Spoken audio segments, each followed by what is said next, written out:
I was not expecting this stream to be as early as it is. Um, there's a lot of circumstances that led it to be this way. But before we continue, I want to make sure I can hear myself.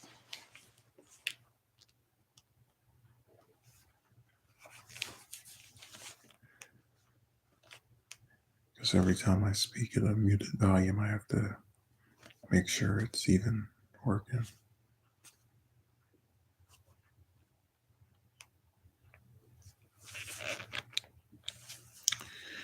I don't know, maybe I'll pick it up and try again later. Again, it just depends on if things are actually going to work.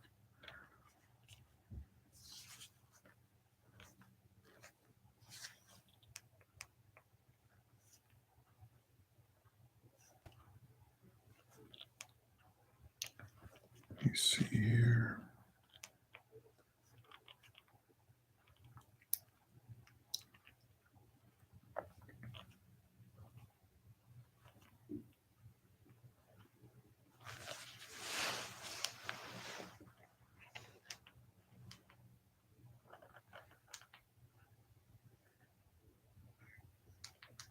Okay, good, it does work.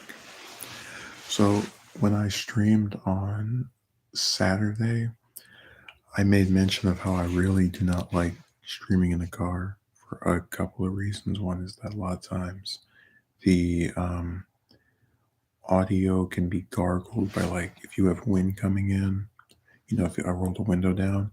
And then sometimes when I do that, I also have to, like, worry about people walking by.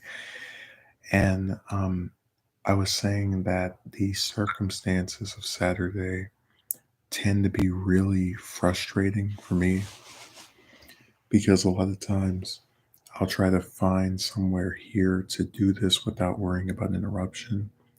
And then some circumstance will, like, prevent that from happening. But like I said, I try to still, attempt to be consistent. So I said during the stream, oh, well, people are going to be away on Monday. And I forgot, Super Bowl and the holiday and whatever.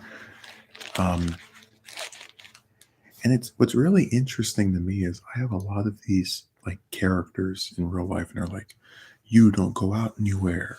You just want to stay at your home. But in actuality, that's what they are, because when these people don't go to work, or some kind of, like, once every 5-month party, you never see them just go out and, like, be in different places. I mean, when they don't go to work, their activities are one of two things: they're running errands, or they're sitting at home all day. And that's really inconvenient for me when I'm trying to stream. Man. So I just figured if I try to do it now, I'll have the least chances of being interrupted. And if it doesn't work, I'll just try it again later today. And I'd rather just get it out the way than have to restart, but we'll see what happens. Yeah, I don't know. There's a certain level of sadness I get. Just might think about how, stuff that should be more simple than it is tends to have its difficulty, like, maxed out. Because I was thinking to myself, if I have something I only do for 2 days out of the week, and it's not even, because 2 hours really is not that long in the span of a full day. Um, I was like, it's so sad that, you can have something you want to do, and even if it's basic, even if it's simple, even if it's a thing that really doesn't require that many accommodations, people, they refuse. Like, they actively seek out not benefiting you or allowing you to do that. And I think that's really sad.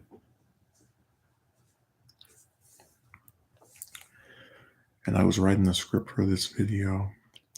And, I really got sour when it came to documentaries because for me, one of the biggest issues was the amount of work that would go into making some giant, even if it wasn't that long, maybe like a 20-minute video, 30 minutes, and how a lot of people don't understand, research and the editing. Um, so I started writing this script and I was liking the individual parts of it that I had. And suddenly it dawned on me, I said, instead of sitting here and making some enormous video that people possibly are not going to watch in its entirety or even watch at all, what I would rather do now is take about, let's say it's a 3-hour video, right? Which I don't know how long it's going to be. I'm estimating it's going to be at least at minimum an hour and a half. But for argument's sake, we're going to assume it's 3 hours. In that 3-hour video, there's sections, like pieces that are interspersed. And I was thinking about that. I said it would be really cool. At least it would make me feel like I'm not working as much with this stuff if I cut out pieces of it that are about certain issues, like have a general theme to them, like, oh, this person did this on this topic, and I put that up as a separate upload. And then whenever I decide to make the full thing, I can just merge that part into whatever other parts are made later on.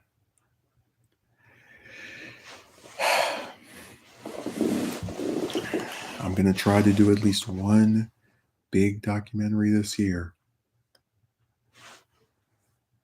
Again, emphasis on try. Maybe I don't succeed, but I most certainly have been making an effort.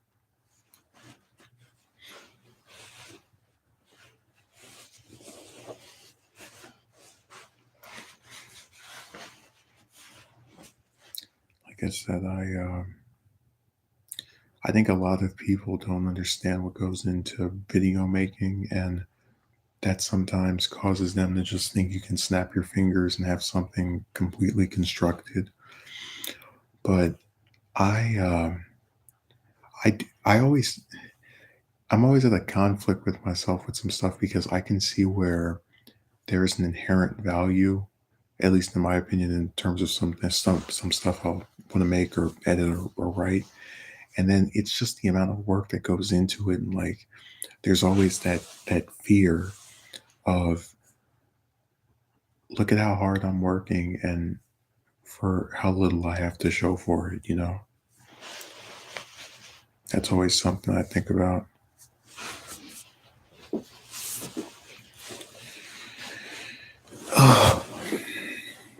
Because I've said before, I'm not in this to become some giant, huge, financially well off person, but I'm always receptive to more and more, views when it comes to stuff that I work hard on, or that I think I worked hard on. So really, if I can make sure that people will watch it, I'll probably end up doing the whole thing. But I always try to say I don't like announcing stuff or being too descriptive with it, because I feel like when you give a date for when something can be expected, you may end up jinxing yourself,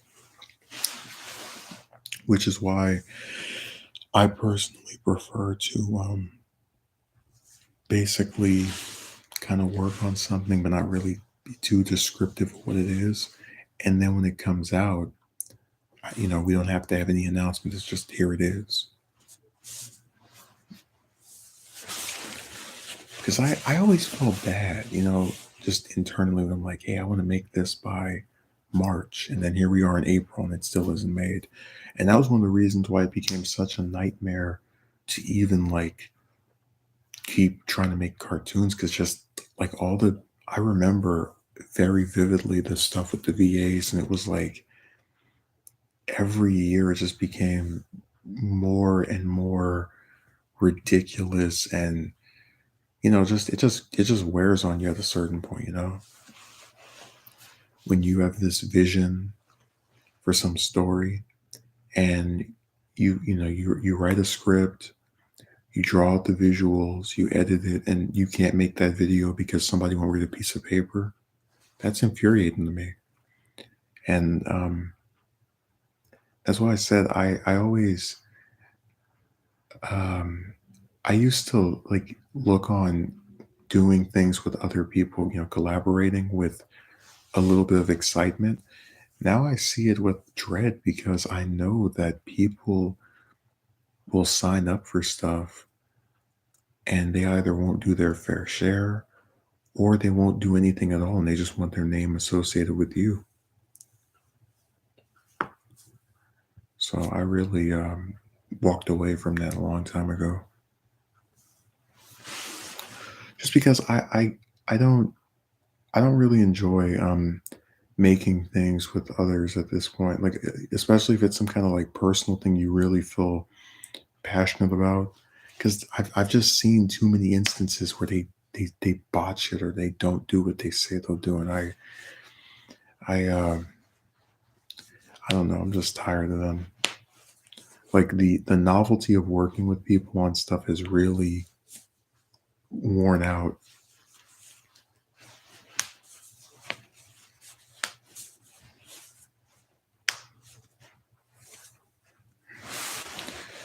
I feel that way about a lot of stuff. Just the amount of effort that goes into things, and then like you get no result from it.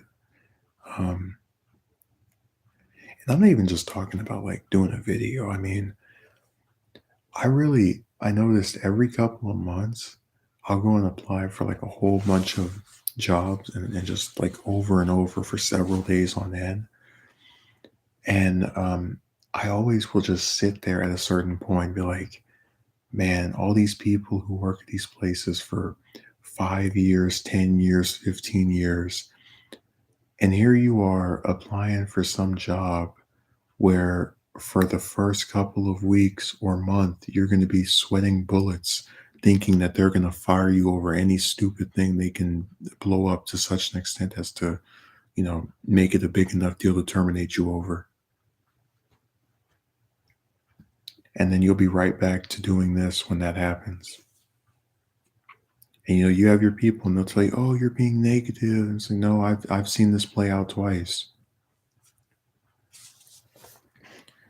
And I always try to explain that for me, when you get those real emotional highs and then they're ruined by a later development, they're never quite achievable again. So when I was hired by the place from 2 years ago,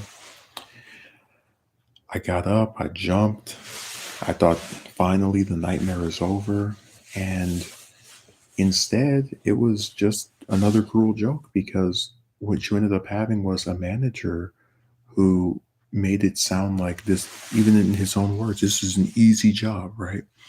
But the second you do something that's not to the degree that they like, even if they know you've never done this stuff before, they will throw you out like an empty bag of potato chips. Um, and I said when that happened, okay, maybe that was just a one time bad thing, even though because like I said, I was really excited for that position, even if I, in retrospect, think it's the worst one I've had out of the last several. But I said, okay, that was a one time thing. It was bad luck, whatever. And then I go and work at this retailer and I'm learning how to do all this stuff. And it's like nothing they're upset with me over really is associated with any technical stuff I'm doing, as far as like, how to operate all the machinery and etc. Whatever, all the stuff they want you to do.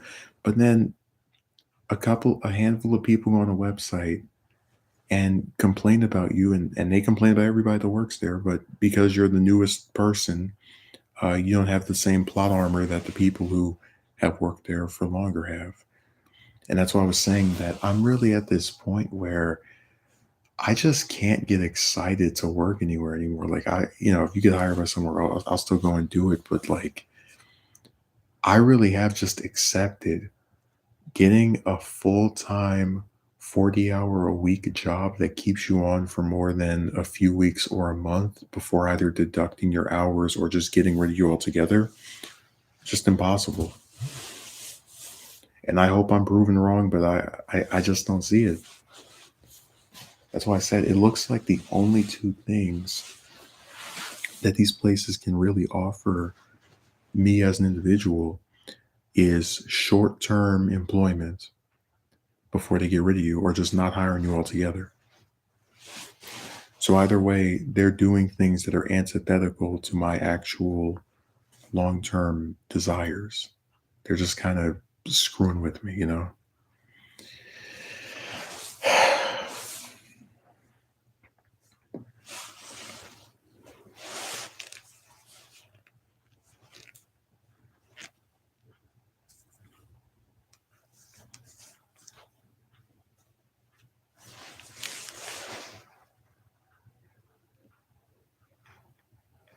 Okay, good, I can be heard.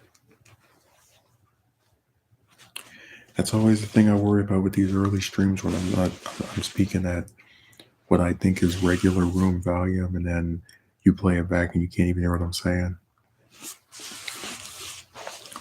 And I was also when I did the stream on Saturday, I had made mention of the fact that usually in the bottom portion of the window, it'll show me my volume, and that's how I know I'm audible.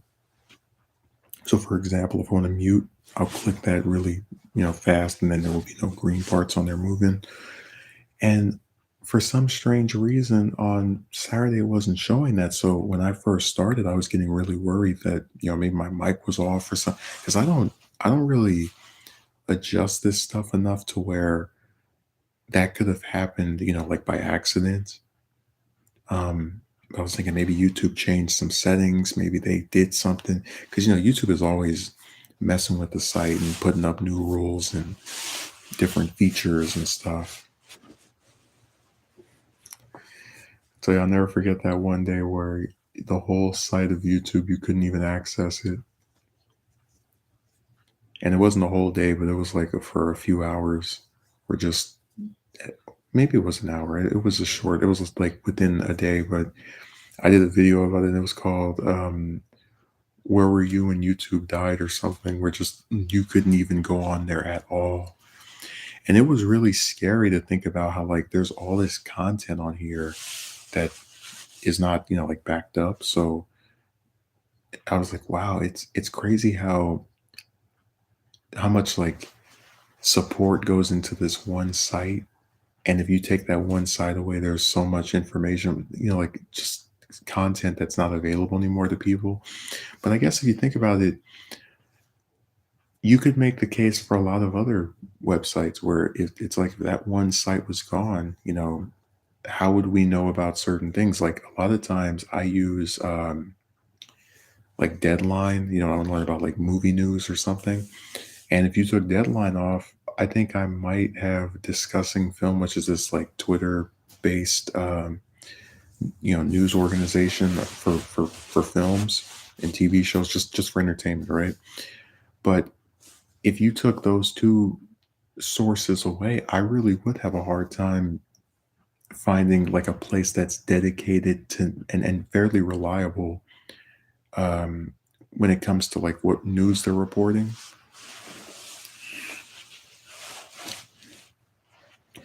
So it's an interesting thing to think about, just how these places are, the way that they are in their structure. Oh,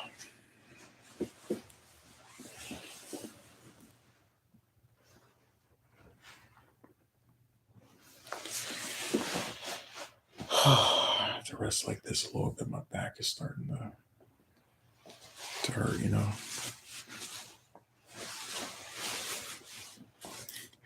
I still remember the early days of streaming where I would have the phone like right up to my hand.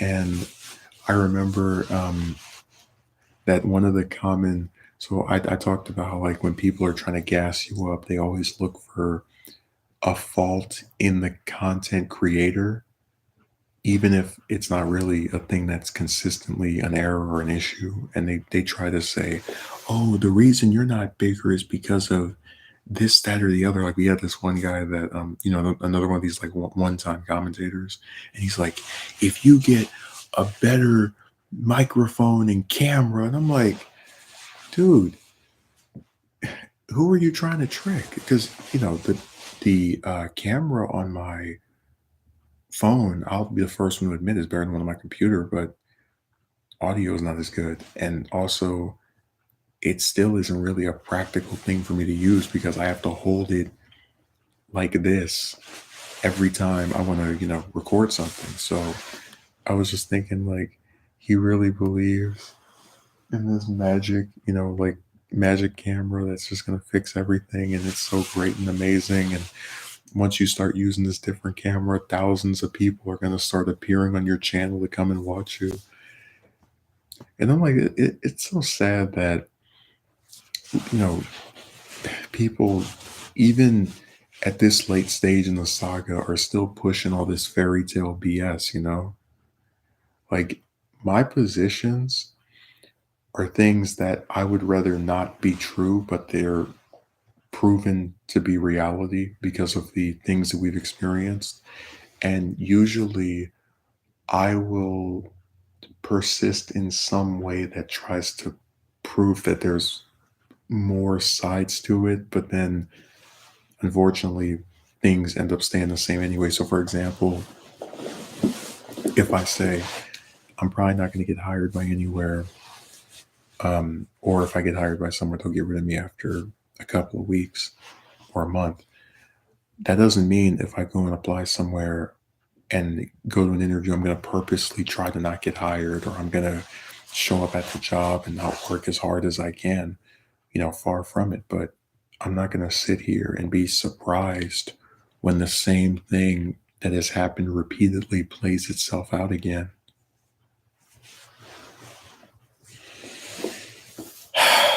And it drives me crazy. It drives me nuts that we, want to work somewhere and you're willing to do all this stuff, and people just don't appreciate your efforts or your time or energy or anything like that.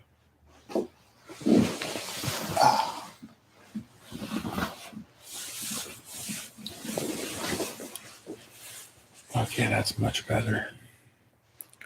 Grab this pillow and stick it back there. Oh man, that's quite the relief.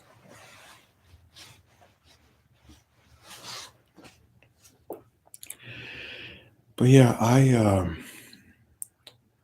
really try hard to be consistent. I sometimes I'm not successful at it. I know this time is not consistent with what I usually have, but that's because I can't promise that at 10 o'clock today I'll be able to, stream here and not have any interruptions. Um, and that's why I said that the one downside of the, I guess, place shift, if you want to call it that, the alteration of like where I'm staying, is that at the other house I could, I had my own room to just kind of do what I want. And it's a lot harder when you're, when you're in a place that doesn't have as much space. And you have people who tend to, be around a lot when they're not, at work or school.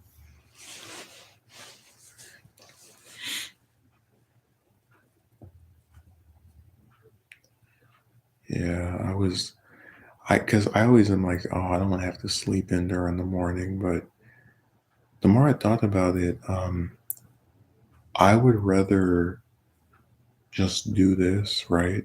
And then get up, it could be tomorrow afternoon, whatever, and run whatever errands I have. And then, that'll be the end of it.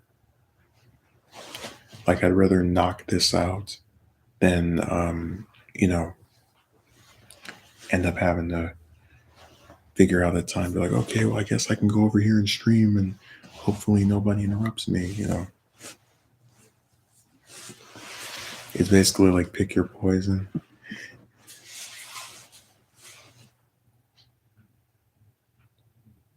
God, I'm telling you, some people, they like, there's a lot of stuff I wish I could tell. And I pride myself on being fairly transparent when it comes to the things that are happening because I feel like a lot of people online are not very receptive to just, when you're honest about things. Like a lot of people on here, especially the ones that are in these comment sections, will be like, I have this and I have that. And they always try to make themselves sound like they're so like well off and better than you. And I just get tired of that because, that's not me. I don't have, I mean, anything I don't have, I will admit, it's not something I'm ashamed of. It's something I wish was different. But, um, part of the reason I can admit to it is because I don't feel embarrassed by not having it.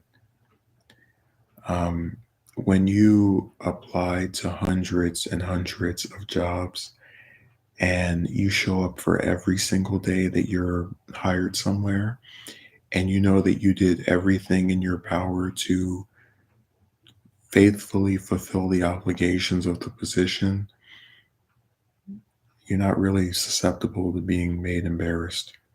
I'm more frustrated than anything else just because I feel like for a lot of positions, you really can overexert yourself and you will not be appreciated at all. Um, that's why this thing from last month was so egregious to me because it's like you have this guy, referring to myself, that works for your company for basically 2 months, shows up every time you ask, including when you spring on him more hours, even stayed overtime at least, yeah, multiple times, friendly to all the different people that are in that building, represents your company well, I guess, and tries to. And it's like, you do all the stuff they want you to do, and instead of them hiring you on permanently as someone who is reliable, gets along well with the other people that are there, they give you some BS deal where they're like, hey, person who's been unemployed since we decided to go on vacation for a month, how about we bring you back for this Friday and then next week, and then you're right back to sitting on your couch. It's so lame, man. And like I said, I really believe that like people, they try to talk about like you think you're owed something. I said, well, I think there's something wrong with having these temp to hires, right? And finding people who you like, who you think know how to do the job, who you know how to do the job, um, and just getting rid of them just for the hell of it. Just choosing to never keep them on permanently. I don't understand the logic of it. It all just seems goofy to me.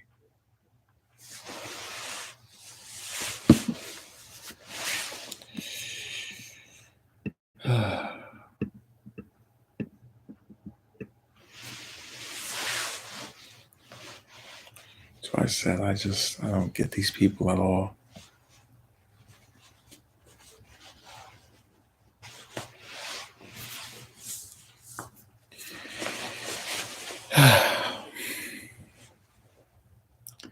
Yeah,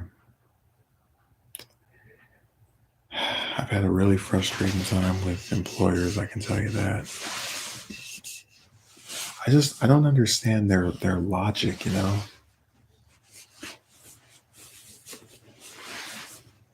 Like I don't get where certain things make sense to them, because a lot of it just doesn't make sense to me. It doesn't make sense to me to hire somebody and then, threaten to get rid of them after 1 week, or um, get more mad at the new employee with bad reviews when everyone else that gets bad reviews, you have no problem keeping on. And like I said, I'll freely admit this stuff.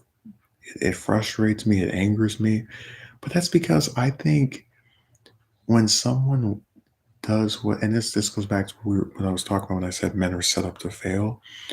When someone does a thing that they are told to do in order to get a result that they obviously want, and then is told that in spite of all their efforts, they're not going to get anywhere close to this result, I think they have a right to be upset over that.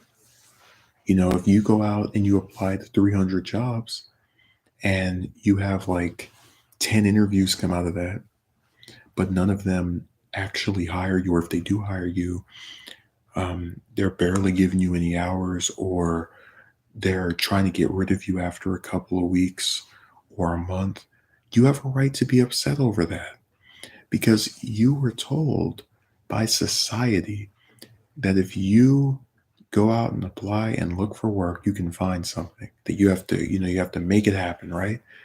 Well, you go out and you take agency and then you get screwed. Like, you're not unemployed because you didn't look for work or you kept quitting every single. I tell you that, like, that same pissant group of relatives, that little twosome, um, convinced themselves that I was quitting all these different jobs. And it was funny again because I've only ever quit one, literally half a decade ago. Um, but it's really comedic because, like I said, this goes back to showing you that when people are trying to push the just world fallacy, they'll make up whatever they can about you without any evidence whatsoever. That's why I was trying to explain this on one of my other streams. I said a couple of years ago, and even before that, I probably would have been a lot more open to discussing the woman stuff with people, like just kind of talking to them about it and being like, hey, this is my position. This is why I think it's a waste of time. But one of the things I realized when I was kind of just thinking about all the nasty stuff that's been written my way in regard to that topic and many others is that people don't want to believe that you can do everything you're supposed to do to get a desired result and then still not get it. Um, and because of how narrow minded they are, they will create whole backstories and, again, fan fiction for people and events they know nothing about. I mean, there was a woman, I don't even want to say woman because it was because I already said before, people like to pretend they're whatever online, but there was an account with a female name, and it said, oh, you don't approach women and you're surprised you don't get any. And it's like, idiot. I've literally explained over countless streams and videos that I asked them out as a collective for a total of several years, 7 years actually, but who's counting, before just getting sick of it altogether. Now, instead of doing any research or asking, hey, when did you start feeling, like trying to ascertain what the sequence of events is, this account would rather take a snippet of what I'm saying, create a belief that's not founded on anything except, again, this little tiny snippet, and then create, again, the just world fallacy. Oh, this man has never approached women, so how can he expect one to be interested in him? It's like, did you not hear me repeat? Because again, it's like, it's even worse because this is someone who showed up multiple times.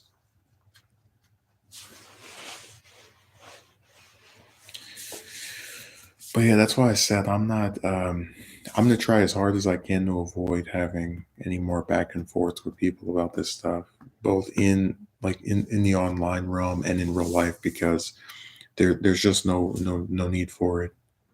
Now, the only way you could get me to maybe debate somebody is if I was like running for office, or maybe if I was like an invited panelist at some, I guess that's the term, panelist, at like an event, like a convention or on the news or something. But outside of those instances where there's like a specific reason I'm there and I know what to expect, you won't see me trying to have any back and forths. Because really, I feel like a video speaks for itself, and you don't really need to talk directly to the person that makes it to understand the video if if if it's conveyed in a way that is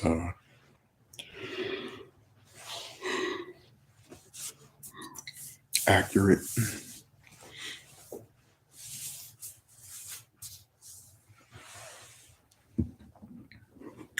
So yeah, you won't see me trying to debate with anybody else.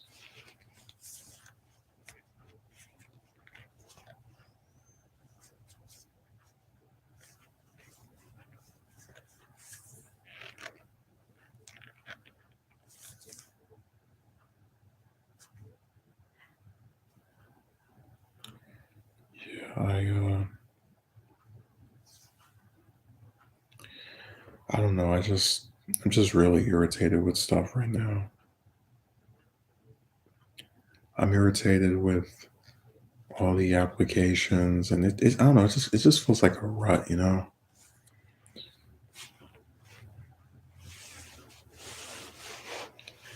That's why I said every time people start talking about the new year and how they're going to make all these resolutions, all this other crap, I'm always amused by it, because in the past I've made that same mistake. And then it's like when I sit back and think of it, like, oh yeah, there's a reason why I didn't do this anymore. There's a reason why this is the way it is. Because, like I said, the documentary thing is something I've wanted to do for years, but for me, it was always the problem with the little support you get for that. In addition to all the research, and I couldn't rationalize doing all of that for so little, you know. And there's one I really am thinking about doing because it's a relatively recent event over like the last 6 years or so.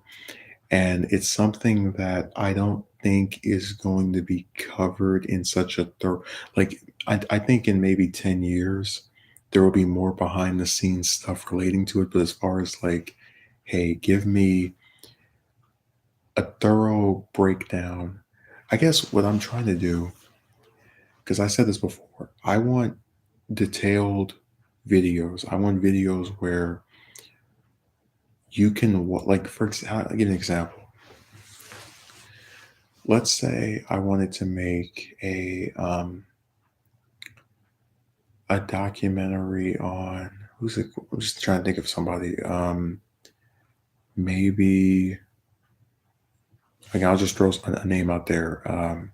Tom Cruise, and I go through all his movies and I write out different things we know about him, as far as like what, how do you get the role? When was he confirmed for it?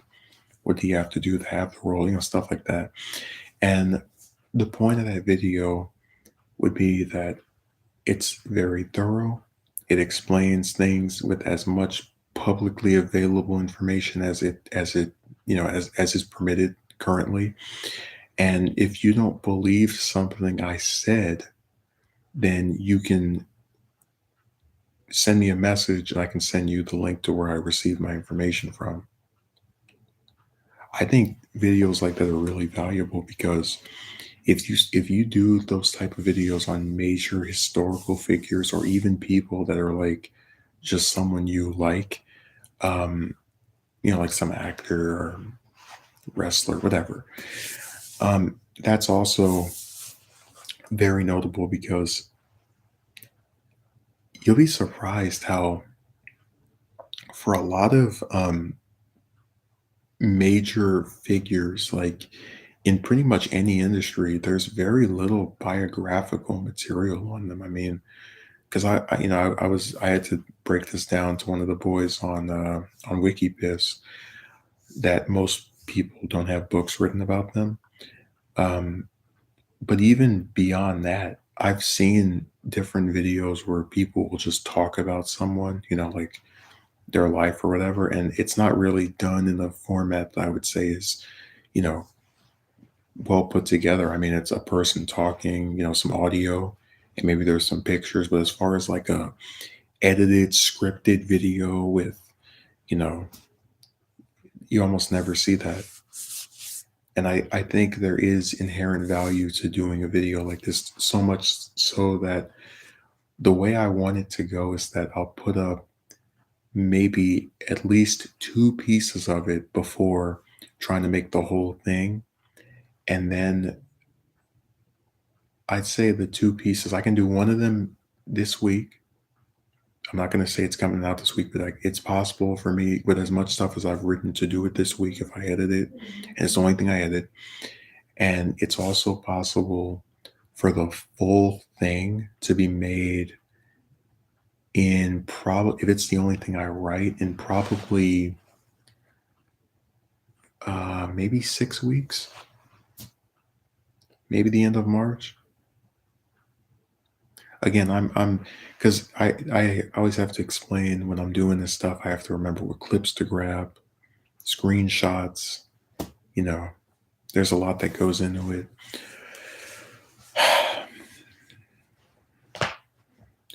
But if I really make this thing, it'll be one of the most important videos I've ever done. Um, and like I said, it's all going to be fat, and I'll have my opinion in there. I'll have little cutaway segments where I talk about what I believe and whatnot. But as far as the actual editing of it, it's all going to be done, you know, to where it's just this giant mega video. And I think if it gets made and it's done in a way that I'm envisioning it, it'll be a really valuable piece of material. Like I don't think, and I'm not even going to try to sit here and talk up myself, but one of the things I try to do to stand out from some of the other much bigger commentators on here is like actually edit stuff. And I, very much will acknowledge the other ones as well and watch their stuff, do a video talking about it sometimes. Although I have done that less often in more recent times. But I really think doing this is gonna. I don't think I'm gonna. I think at maximum I'll probably get like 500 views.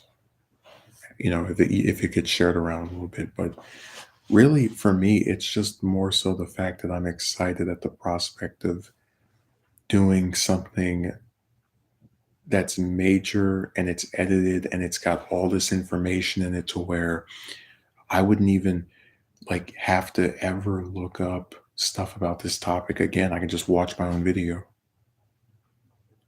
Um, and I guess I'll put it this way: maybe people will reveal some stuff after it gets made, but as far as like the basic outline of what happened for most events, it's all going to be in one place with timestamps and just a general like connective tissue to it all. So yeah, that's something I'm definitely looking forward to if I can just get past, because doing it in the way I'm talking about doing it, where it's pieces that come out first, is supposed to make it to where it's not as daunting to then do the whole, because you have like an idea of how to do it. Like I said, you got to download clips, screenshots. It's a really rigid process.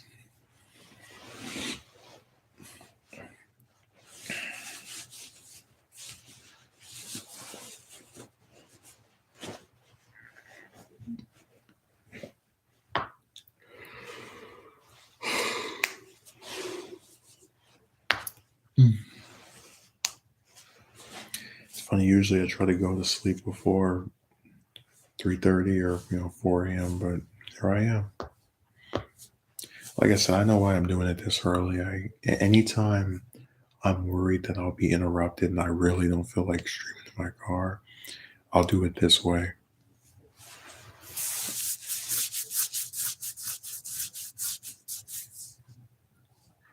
It is interesting that I was much more open to like because I had some really early streams the other place too, but usually there wasn't as close a proximity between me and like someone that's sleeping, so it was easier to just talk regular than to as opposed to over here, for example.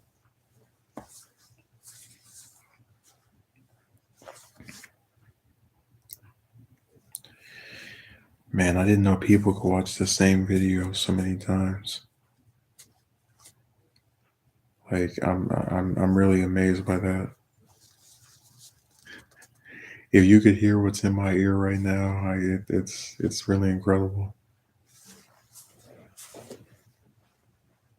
And I guess what gets me is that it's not even like those like because there's some stuff I'll watch over and over because I think it's funny or it's got some kind of like informative thing to it, but I don't know. It's just it's a weird video to watch over and over. I'll put it that way. Like I don't think it's particularly funny, and the person that's speaking isn't. They don't sound very knowledgeable of what they're discussing. So it's just a weird choice to me. But whatever. People will do what they do.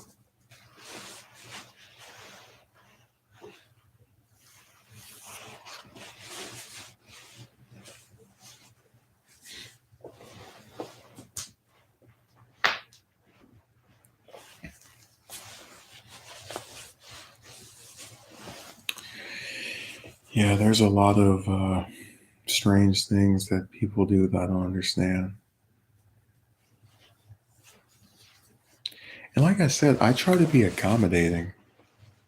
Like I don't enjoy just being like, why are you this way? Because we talked about that before, just how there's so much stuff where people expect everyone to act the same way that they do or do the same things that they would. And it's not a belief system I really support or agree with. Um, but I don't know. There's still some stuff out there. I'm like, really?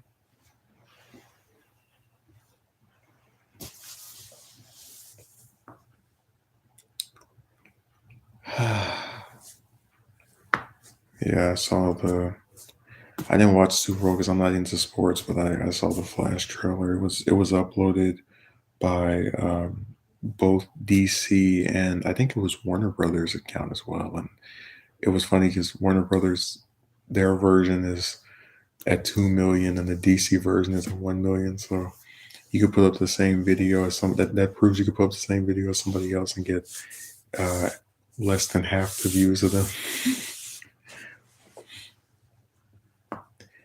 It looked really decent, I have to admit. I don't know how big a fan I am of two flashes hanging out for the whole movie. Like, at least the thing about having two Batmen in there, with Keaton and Affleck, is that at least it's two separate people. So they're not just like green screening them together. But I don't know. It was weird to me.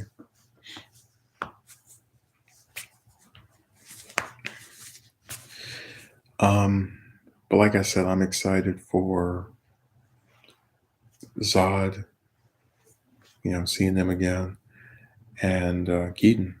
So I'll definitely be checking it out.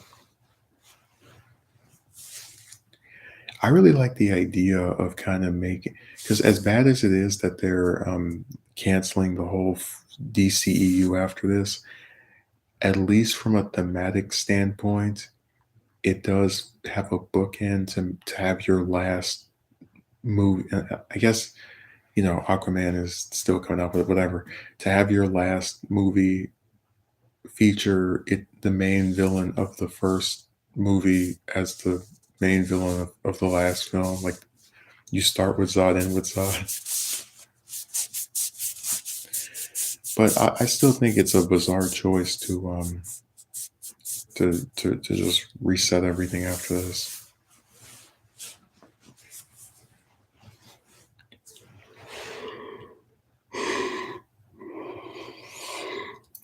Hmm. I saw this one person. They were like, "I hope they keep Supergirl on." What was it, Sasha Cal? How you pronounce her last name? They said that they hope that they kept her on after Flash, and someone in the comment section said they wanted her to be um, blonde and Caucasian, and I was actually, because I don't write any responses on Twitter anymore after you know the issues I've had with that site in the past. But what I thought was interesting is that I really don't have a problem with her casting. I guess I'll put it this way: if they just gave her blonde hair, because that's a trademark of the Kara version of Supergirl, if they gave her blonde hair and a costume that was more, I guess, reminiscent of the comic version, I would be way more receptive to them keeping her.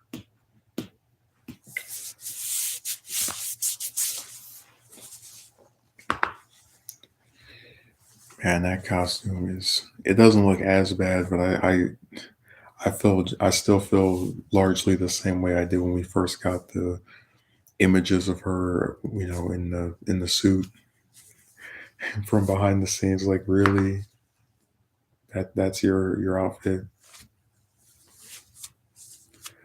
I tell you, the worst part about modern day media and comics is that for some reason people are really upset with like attractive attire on women characters. It's so weird.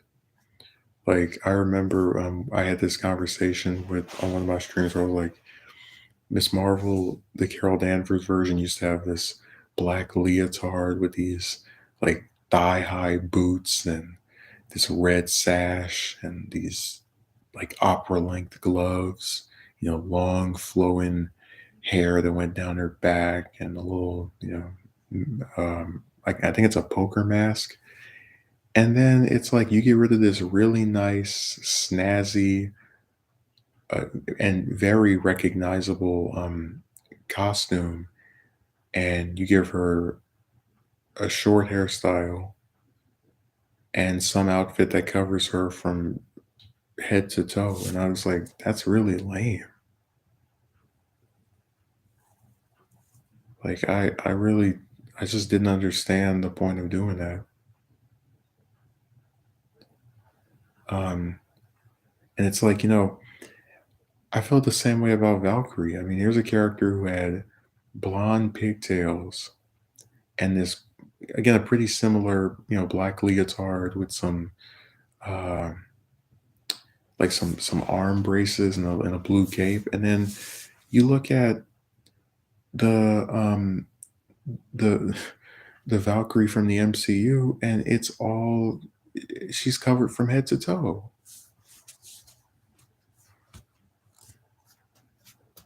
Told you I really miss Marvel from the 60s, 70s, 80s, 90s, even early 2000s because it felt like back then they were like, I don't know, it feels like since that time period there's been this weird push to like make attractive women unattractive. It's so weird. And DC does the same thing with Wonder Woman, where when the new 52 started, they were trying to give her some pants. And I'm like, why would you ruin or otherwise mess with one of the most iconic, I don't know, probably the most iconic female superhero costume, but then like the most iconic one out of DC other than what Batman and Superman. It's just weird to me.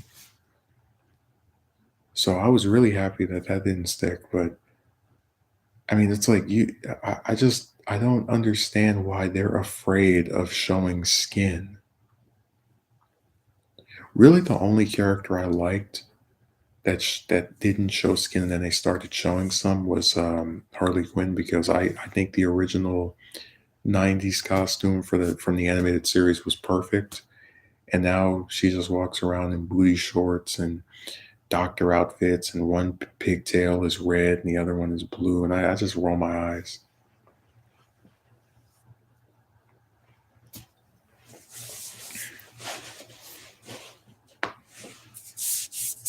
And again, some people think it's more attractive. I get why they would feel that way, but I don't know. I just feel like there's some designs that are really nice or otherwise extremely memorable, and you just shouldn't mess with them.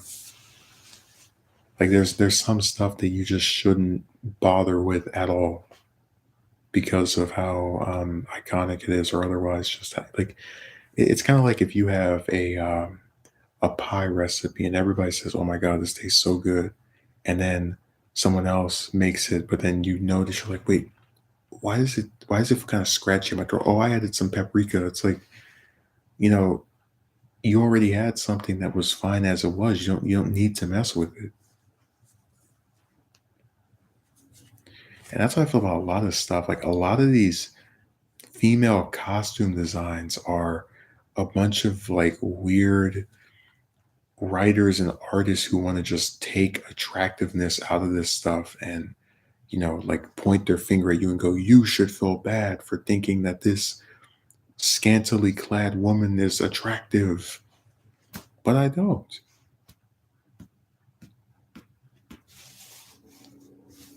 What's another good example of them ruining some decent design? Um, I'm trying to think. Who else got botched?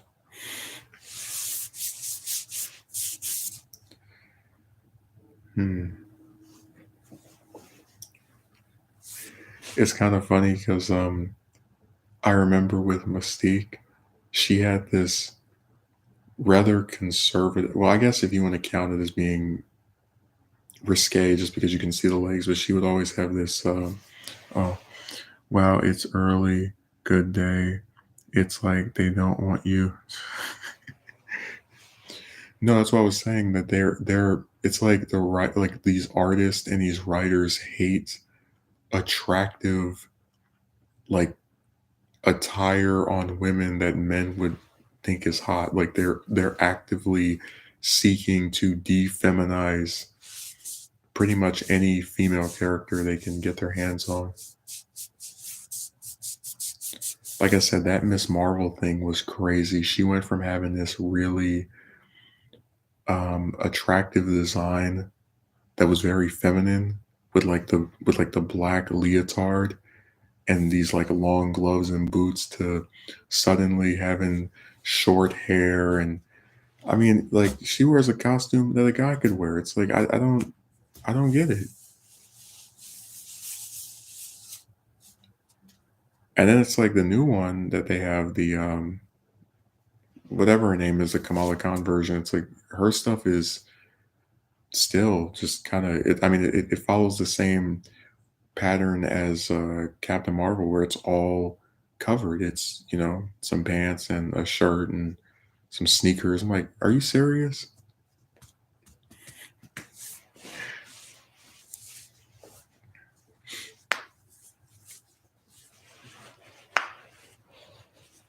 Dude, I remember when they redesigned Satana for the new 52, and they got rid of the fishnets. I was so mad because she always would have these in most like stuff ever since she became a character. She would have these fishnets with high heels, or I guess pumps, whatever you're gonna call them, and it was like a leotard, right? And they got rid of that and gave her some pants. I'm like, why is it that every single damn female character that has a leotard, they try to give some pants to us? Like, God, like they did it to Miss Marvel. They tried to do it to Wonder Woman, it didn't work. they tried to do it to Zatanna, but it still isn't really working that much. Tell you the new 52, one of the worst things about it was all those redesigns because some of them really just were obnoxious. Like it got to a point where they were just messing with costumes because they could.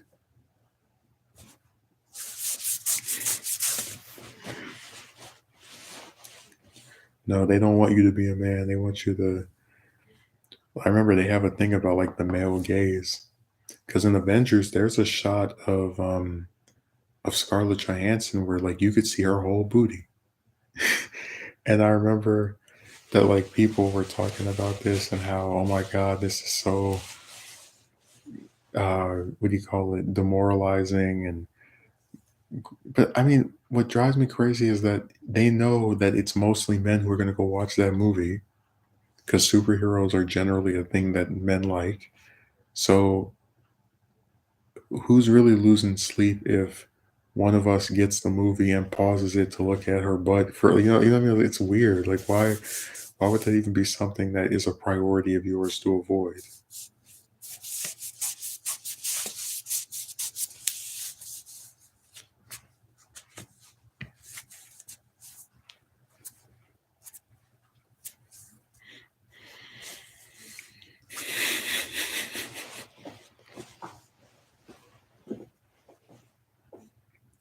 Like I said, man, they're on a real mission to make every one of those, especially the comic writers, they're trying to make all of them unattractive. Like I remember Psylocke had this bathing suit. It was a little blue bathing suit. And now she's mostly been kind of just in this full body thing where it's like all purple or something. It's I guess, it matches her hair, but it's still again like they took a revealing outfit. They said, no, no, this has to go. And now she doesn't even really wear it anymore. Even and it still is her indisputably her most iconic look. And we know that that's the case because when she showed up in what's that X-Men movie, Apocalypse, they had her wearing a version of that. So yeah, they're really pushing hard on the anti-male gaze thing. It's really sad.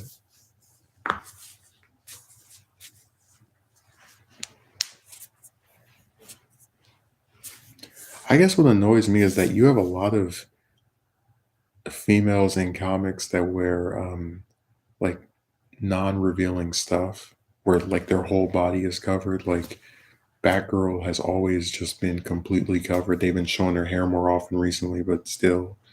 Um, Rogue, because of her powers, is completely covered.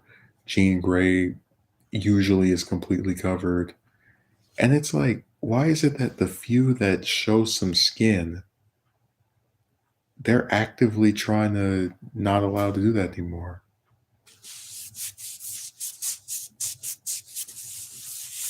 Like I said, it's a weird choice to me.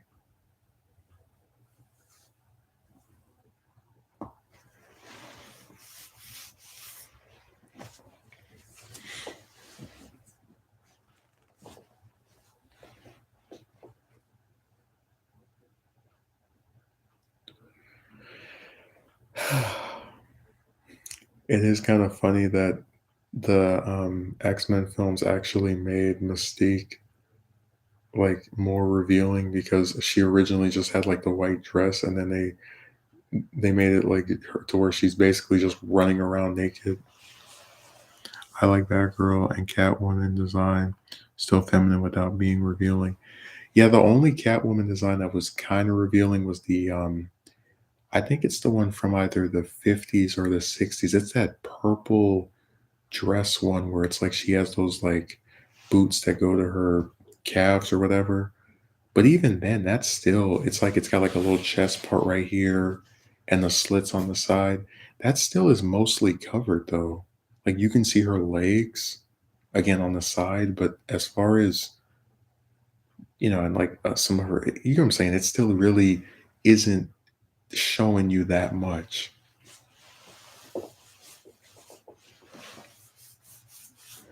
Dude, they never allow Supergirl to look good anymore.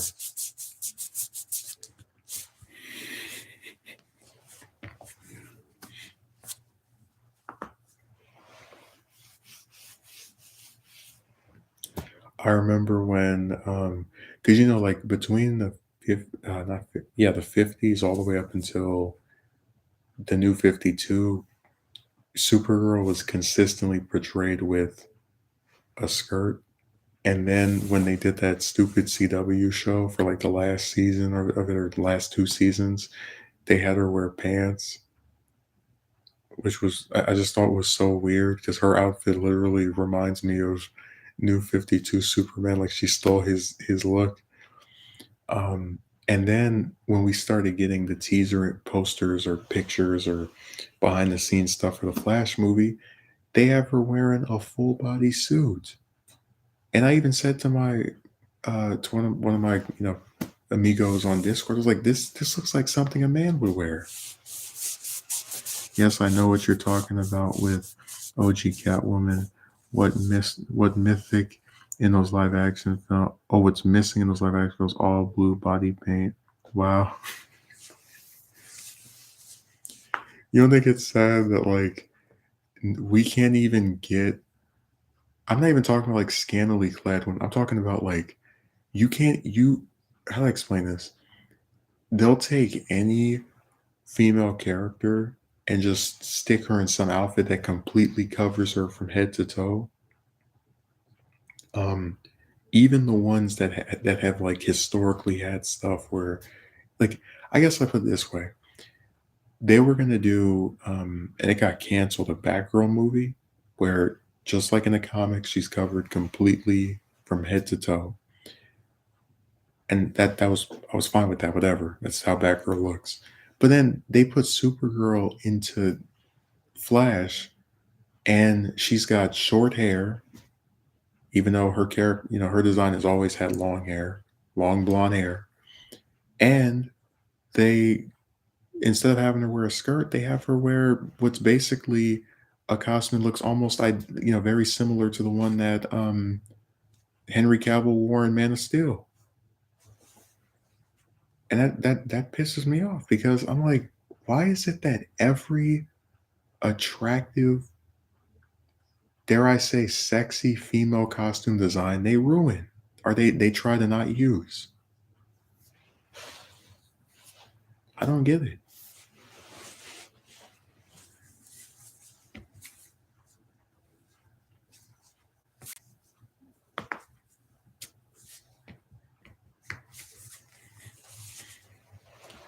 It was Wonder Girl who had the short hair. The others, no. If you're talking, because there's multiple Wonder Girls, that's Wonder Woman sidekick. If you're talking about Donna Troy, she had long black hair and sometimes wore either a black outfit that completely covered her or a red outfit that completely covered her, except for like showing her chest. Um, if you're talking about the other Wonder Girl, which is Cassie, it was the same thing with long blonde hair. She put on some like jeans or whatever. Usually, they didn't show as much anywhere near as much skin as Wonder Woman did, but the point I'm making is we're getting to a point where even like just something as basic as having long hair, you're not getting on a lot of these adaptations of these characters. Like they won't even do that anymore. I don't know if you remember this, but in the comics, Black Widow had long hair, has always had long hair, and when you get to something like Avengers, it's short.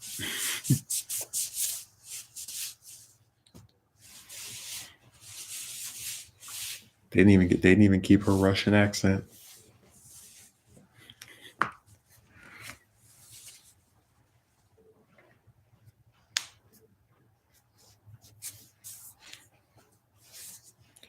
No, we don't get long hair anymore. We get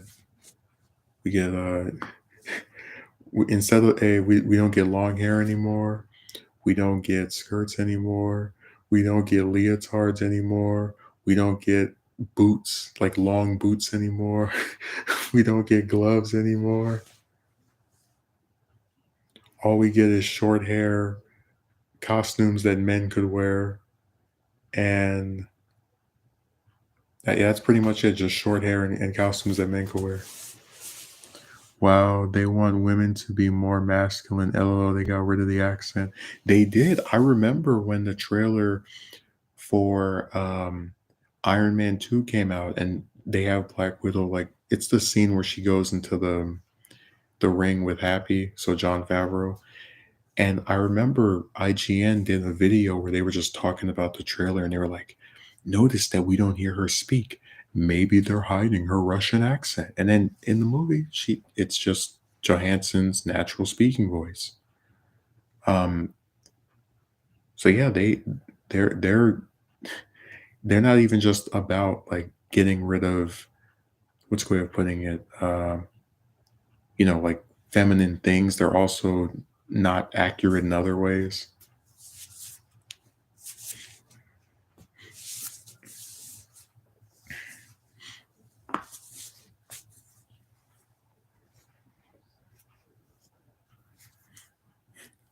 Dude, I'm telling you that, like, thank God, at least because they're talking about doing Fantastic Four in the MCU. Thank God that every single costume for Invisible Woman is fully, like full clothed. Because if she wore anything besides that, you already know what they would do. We need to change this. We need to stop the male gaze.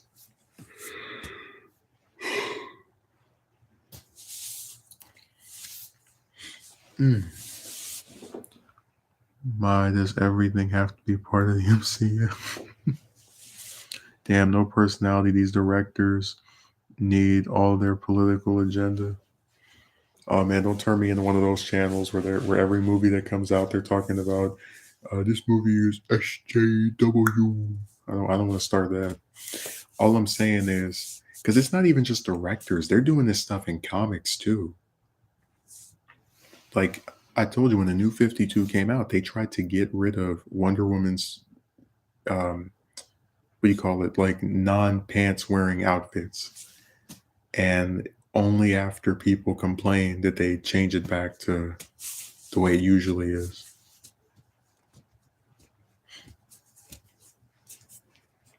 Imagine a Kotsky merchant joining the MCU. Like imagine they have some character that's doing a stream and then you see Banana Merchant in the chat on the computer. And he's like, and it's like that same comment, does everything have to be in the MCU? And then he ends up being in there himself.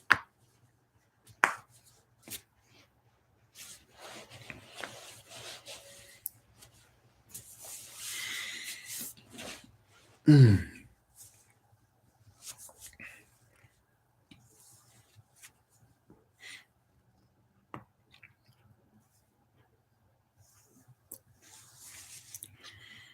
Yeah, we can't get any attractive females anymore.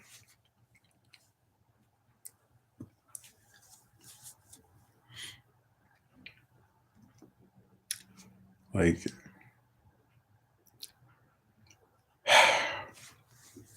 I'm just thinking about all these design changes.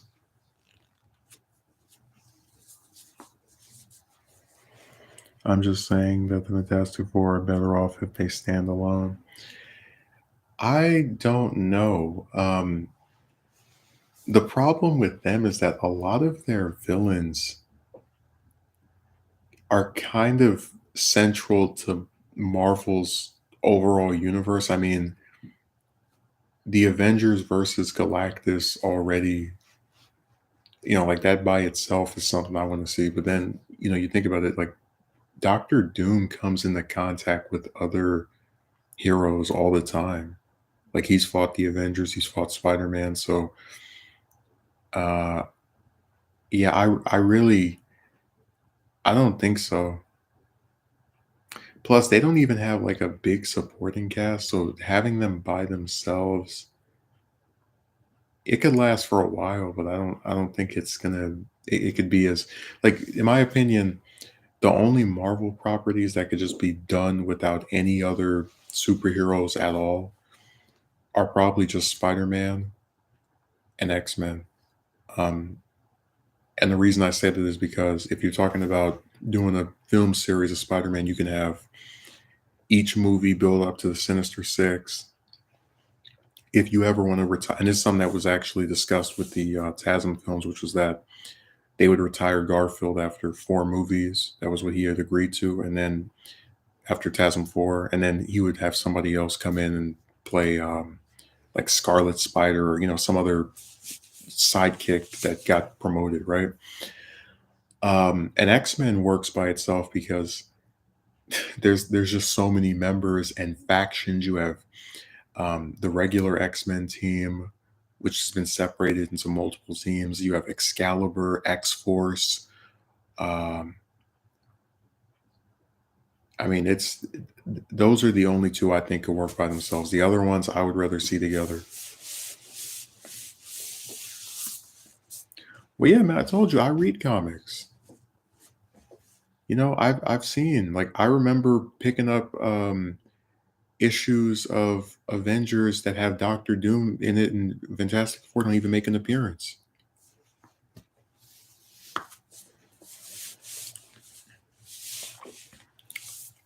Oh yeah, seeing Thing versus Hulk is another example.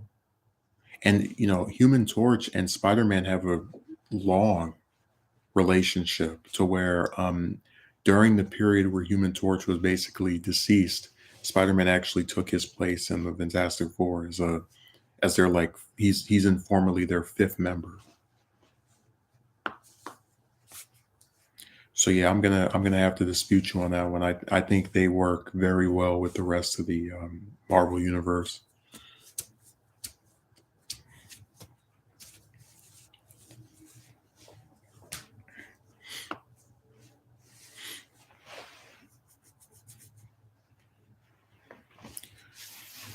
No, the only DC properties that could work by themselves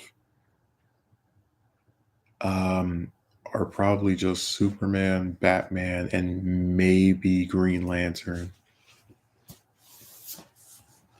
And I say Green Lantern because the mythos expansion of that character has been insane. Like over the last 20 or 30 years, with all the different cores and the backstories of the first members, and that's easily 3 movie trilogies. Like that. Because it's not like Blade where you can tell an independent story separate from the other heroes. Well, that's why I said with X-Men, because there's so many members and it's generally about the struggle of mutants and humans and good mutants and bad mutants and you know the Shi'ar Empire and all this other stuff from space.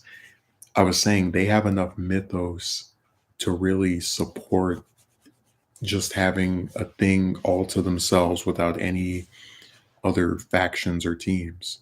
And they have enough members to where you could make spin-off movies and spotlight them in different Disney Plus shows or whatever.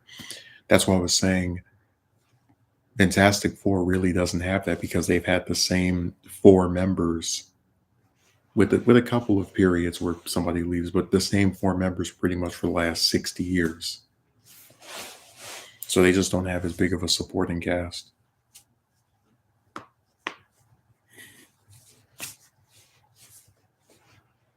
Dude, I'm not even joking. I think I might rather see no, no, I'm not gonna say that.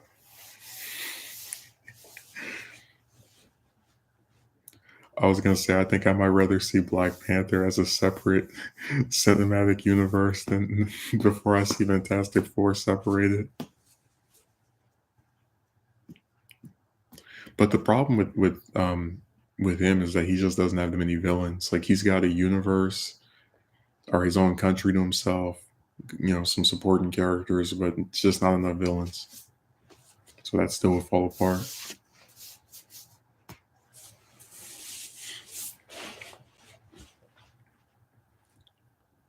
Dude, if we ever got a real Batman cinematic universe where it's like his progression and every like 2 or 3 movies there's another Robin. That could go on for a long time. You could have the same actor play him for like 10 movies. I'm not even joking.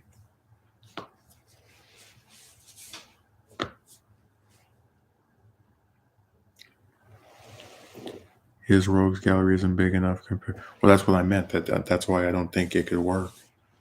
But I said if he had a larger one, then we could actually, see that happen.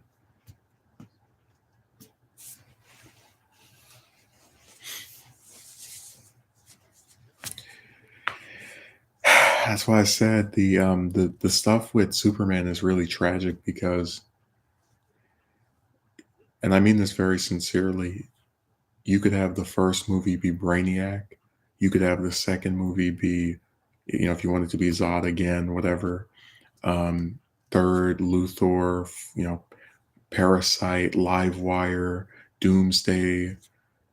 I mean, like he he's like he gets overshadowed by Batman, but there's a lot of good mythos behind him and like the supporting characters where you can have Supergirl and Power Girl and Superboy and Crypto. I mean, it's that's why I said Superman is just so tragic in terms of his live action appearances because there's a lot of mythos with that character that's never been done in movies before.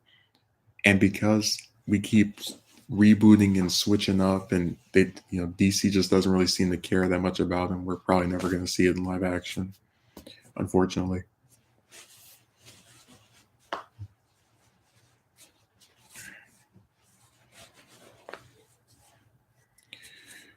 So yeah, Superman's Rose Gallery isn't as good as like Batman's, for example, but it still is enough to sustain its own thing.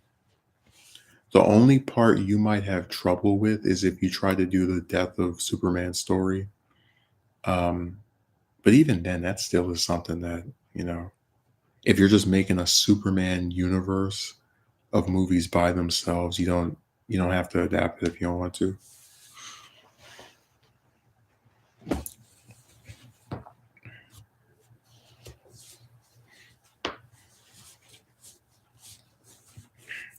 Dude, I'm just imagining a Batman cinematic universe where he actually retires and we get like Dick Grayson as Batman, and then after that you end up getting like like you could really have someone play like one person play him in live action for like literally decades and just have this actual progression. Oh man, that sounds so cool.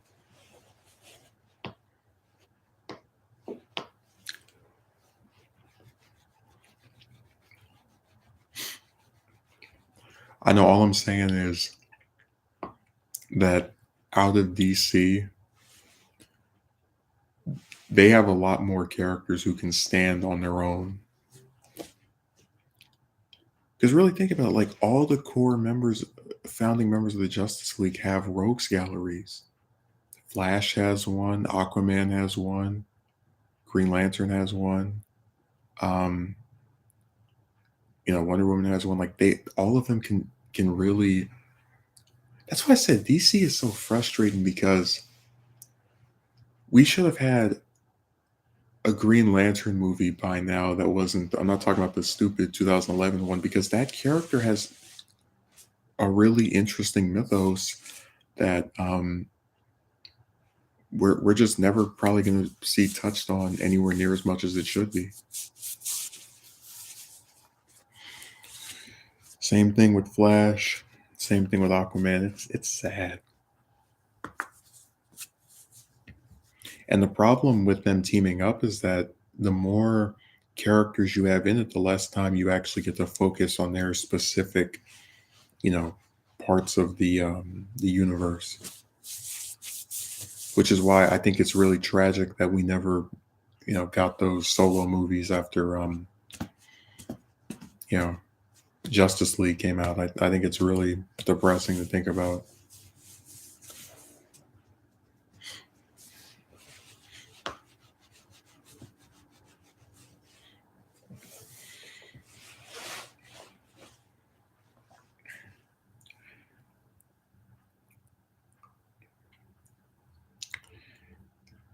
I'm just thinking about Superman is just such a slept on character.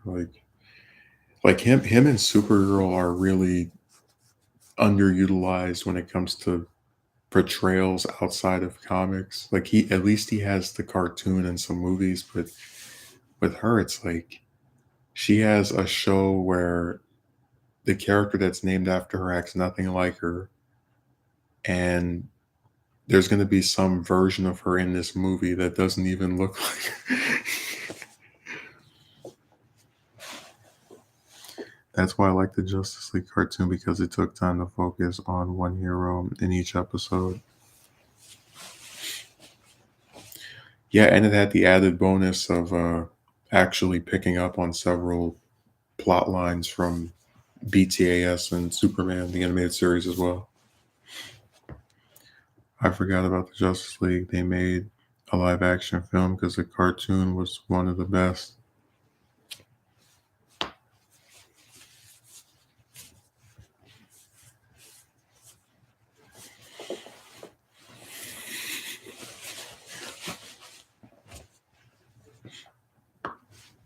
I don't know how you forgot after all those release the Snyder Cut hashtags. Everybody was spamming on Twitter.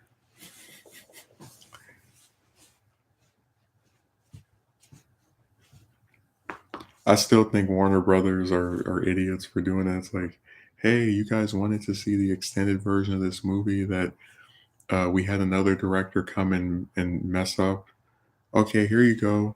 Don't count on any sequels, though. Goodbye. So I said the choices at DC are just strange to me.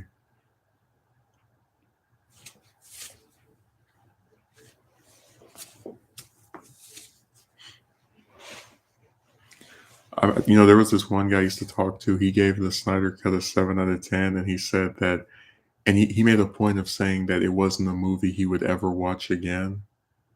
And I laughed because I like pointedly asked him because I did a whole stream about how people who say they like something a lot of times don't actually engage with the thing that they like.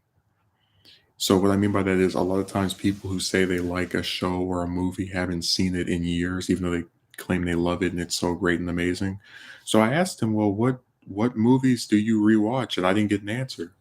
So it was you get where it's funny where he's like in trying to put down this movie, he's declaring it's not a movie I'll ever watch again. But then that rings hollow because every he doesn't make a point to rewatch films that according to him are better than 7 out of 10 anyway.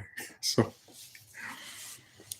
because my favorite episode will always be Superman versus Darkseid one. Oh, what was that? Twilight, where I think it's the season 2 premiere.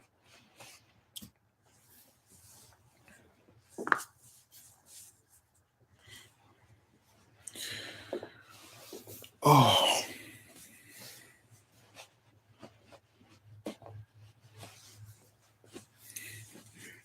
it's not the movie I'll ever watch again. It's not the movie I'll ever watch again. It's like, okay, what do you watch more than once? What movie has the distinction of being watched by you repeatedly? No answer.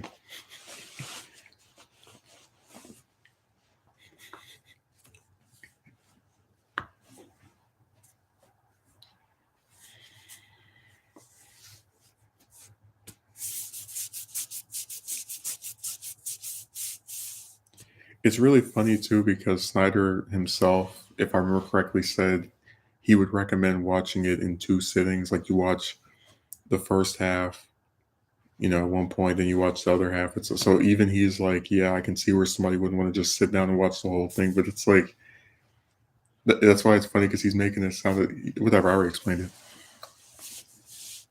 The animators went all out with that episode.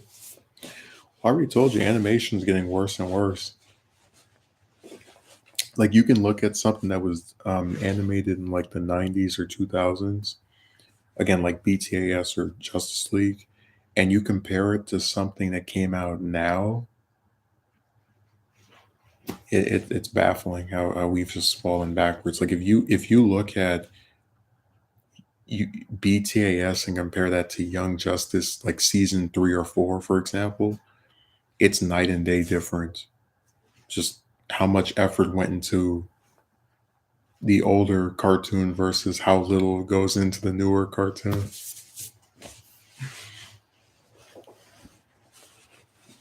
You would think they had no budget.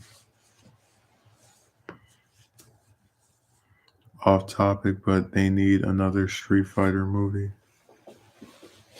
Honestly, I think some properties are just better off not being in live action. Like, I really like the last Airbender cartoon, but after that garbage film, that I was like, all right, we don't need any more live action Avatar stuff. That's enough.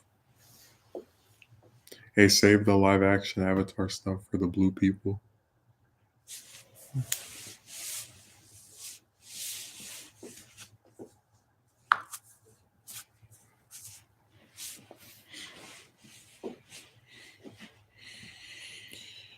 Oh, I'm just thinking about how people made such a big deal of the dark side being in the Snyder cut, and then we're never going to see him and Superman interact ever. Like we're just never going to get that at all.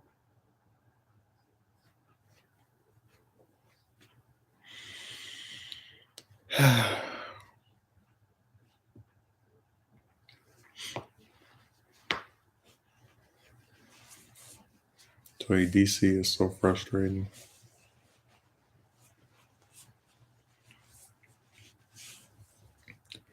Let's put out this movie with all this sequel bait and then never resolve any of the things that are set up in it.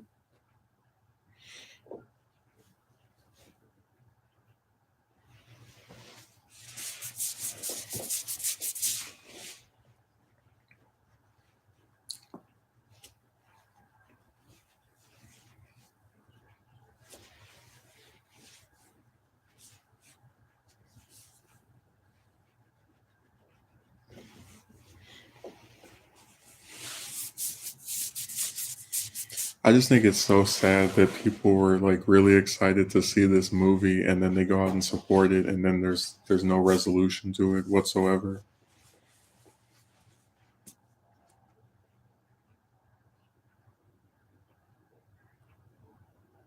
I said the whole thing is just so weird to me.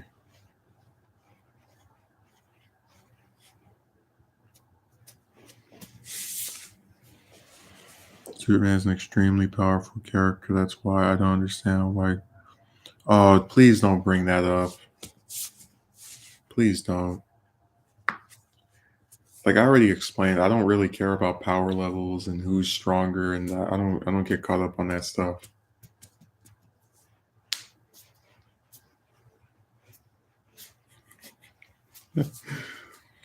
But please don't do that. I'd rather talk about why I like the character, what's interesting about them, if I think they've been used well, if I think they've been used poorly.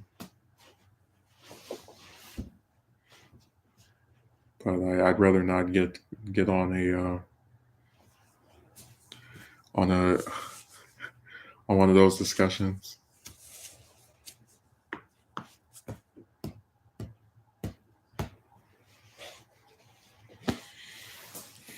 I still think that show is funny where like they spend half of it just like yammering on about statistics and this person's feats or whatever, and then the other half is like the actual video. It's like, hey, how can I make my 3 minute my 4 minute video 10 minutes? Oh, I know. I'll talk about stuff people already know about the characters. Otherwise, they wouldn't be watching this video uh, before playing the actual thing they want to see.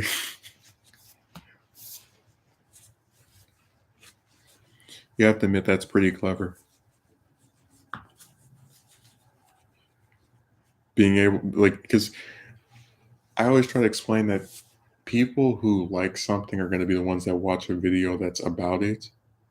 Like, you don't just not know how to explain this. if you put up a video like Superman retrospective, right? You know, the people who are watching that are probably people who either really like Superman or they've heard of him, whatever. But you're not going to see some, I don't know, toddler just click on the video and be like, "Ooh," It's just that's why I said it's so weird to me to have an audience of people who clearly have some basic knowledge of the character and then be like, "By the way, guys, this character can melt things with his eyes." Wow, really?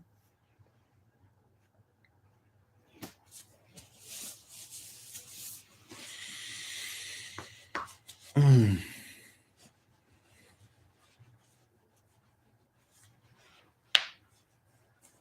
Dude, when I was thinking about it, I said it's really sad too because Green Lantern has all the different cores, and the main the main member usually is Hal Jordan. But what's so frustrating is that you have you have Sinestro, the Anti Monitor, Parallax, and like all this again, all this mythos. Larfleeze, the Orange Lantern, who won't give anyone a ring to join his core because he's so damn greedy. Um, his girlfriend is one of his enemies because she gets hypnotized by her ring. And it's like, why is it that you have all of these interesting? I mean, like those ideas are enough to make an entire trilogy or even more than that. And that's not even bringing up the other Green Lanterns. Now they factor into it. So I said the only depiction of what is really cool about that character that's ever been done well anywhere is the little snippets in Justice League and the Green Lantern cartoon. Other than that, just totally wasted in terms of like his portrayals outside of comics.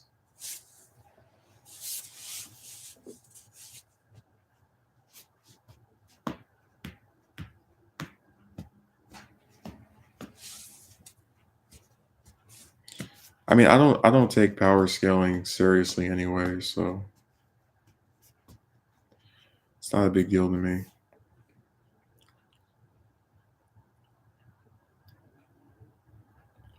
It's one of those things where people are way more concerned about it than I am, and that's cool. But I really couldn't care less because I know that anytime a writer really likes a character and they want them to win, then they'll make them win.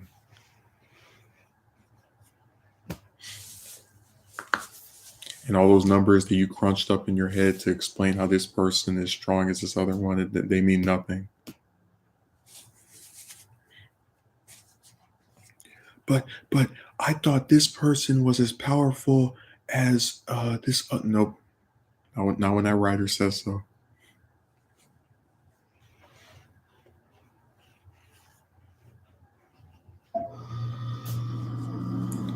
Like I said, I'm still mad that when they announced the casting for Flash and they were like, "Oh, Supergirl's gonna be," was like, "Oh, wow, we're gonna get a Supergirl that actually, um, acts like the comic version and presumably looks the same way too." And then I saw those pictures of that costume. I was like, "Are you serious?"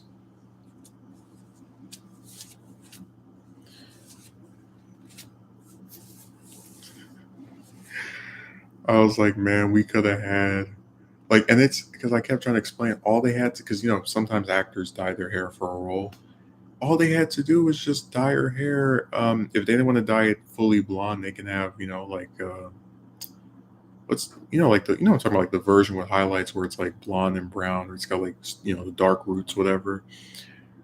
Um, and then give her an outfit that actually looks like something a woman would wear. It's just why I said it's sad. Like they are so against any attractive designs for these females. It's really strange to me. It would not be realistic for a woman to fly around wearing a skirt. I'm like, well, I mean, nothing in these movies is realistic. I'm not trying to weigh the pros and cons of this piece of attire being handy for this type of. Give me a break.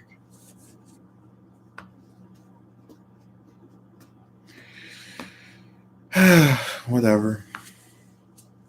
Don't they have wigs so people don't have to dye hair?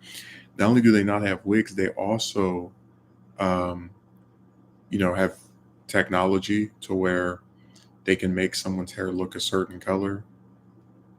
You know what I'm talking about, where they just like change the color and they when they edit the video, they make the hair look another color. So yeah, there's plenty of things they can do if she didn't personally. But remember, it's not even just that they didn't dye her hair; they also had it cut short. I really can't think of any version of Kara that had short hair other than Power Girl, who's not even the same character technically. Well, is technically is, but it's an alternate universe. Whatever. You could have Superman fighting universal beings in one comic, and another getting curb stomped by street level heroes. Dude, people on YouTube have shown they can change like eye colors and hair colors and cut people out in the different backgrounds. And you really want me to believe they can't just make her hair blonde with a computer?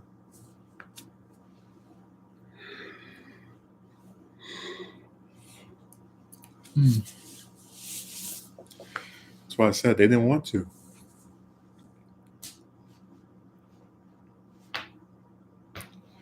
It's kind of funny. She's actually the second blonde character I can think of from Marvel that like blonde female that they just changed the whole look of, because they did the same thing with Valkyrie where, like I said, in the comics, blonde pigtails, nice attractive black leotard outfit with these little circle parts on the chest, blue cape, and then the only thing she has in common with her comic version is her name, the fact that she wears a cape, and that's pretty much it.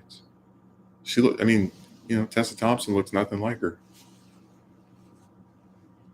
They didn't try to give her a costume that resembled the one that Valkyrie wears. They didn't try to nothing. Just crap. Didn't know they removed.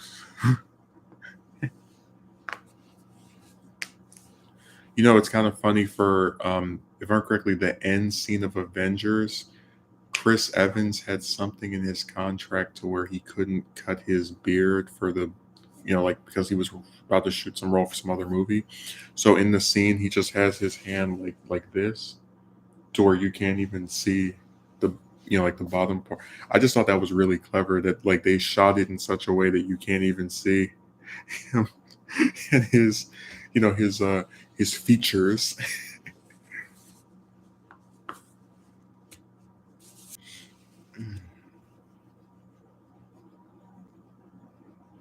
Oh, it had to happen eventually.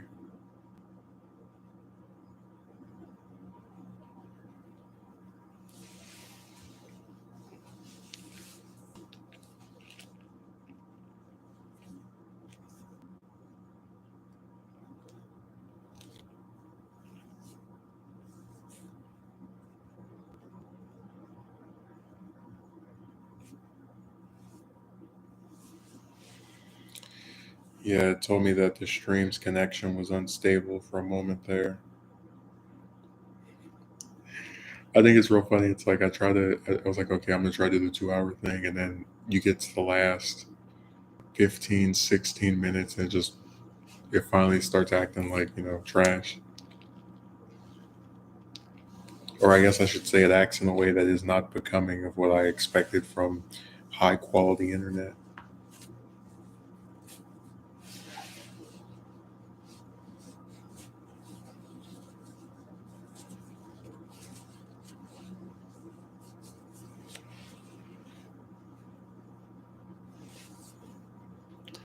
I don't know. I just don't take power scaling seriously,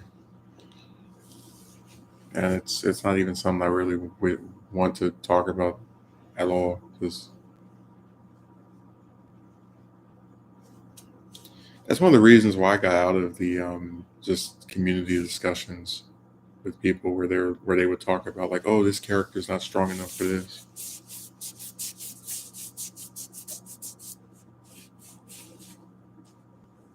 Well, I already told you if a writer likes a character, they can make a reason for them to be as strong or as powerful as someone else. Um, and a lot of them are generally not consistent when it comes to displaying, level caps and who's able to do what and who isn't able to do this. So that's why I said it's really not a thing I would get bogged down in as far as trying to like think too hard about it or argue with these people. But unfortunately, there's a lot of individuals on this site who have made a lot of money out of making these, in my opinion, very worthless uploads where they just crunch numbers and debate if this person is strong enough to take out this person. And, they go and they mention that in this scene of this, they punched them and exhibit B is this. And I just, like I said, it's lazy content, man. I don't care how many screenshots they throw up. I don't care how many people go and say, "Oh my God, best video ever." I just think it's lazy content to have so little to say about the substance of a story that you would rather sit here and debate what character punches harder or who could win in some hypothetical matchup that we're never going to see because the story is over or it wasn't going to happen anyway. In my opinion, it is lazy content, and we would all be better off if it weren't here. Like I don't see what it offers. Like what who is aided by this being here?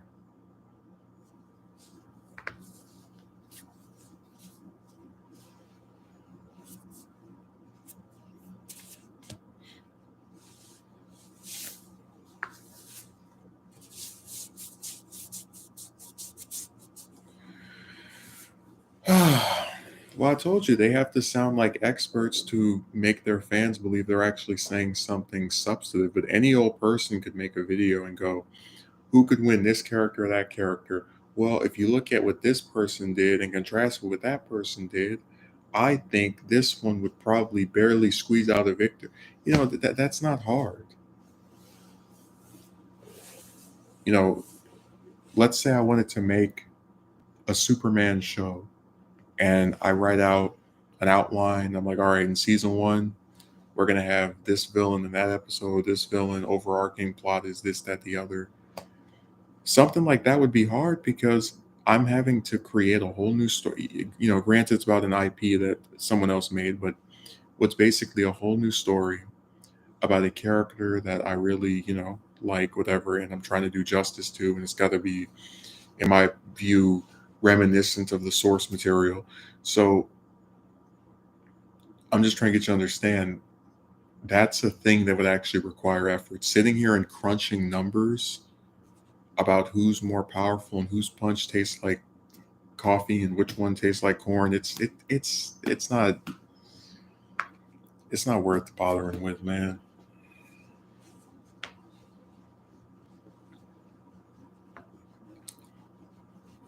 So,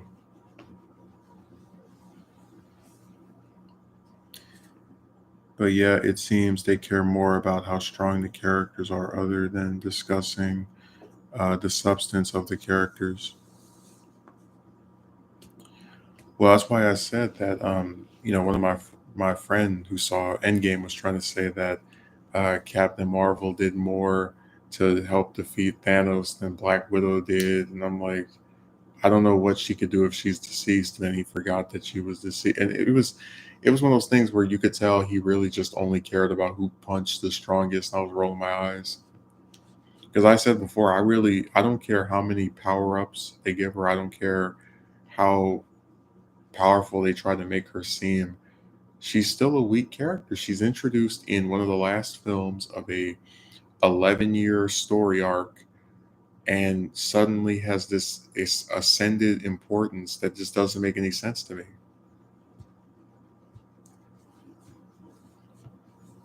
And I said also, I think she is the worst character in that entire franchise out of anybody.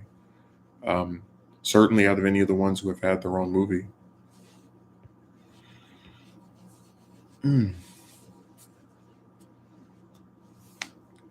But yeah, there are a lot of people who are just into this stuff for reasons that I don't quite agree with or understand.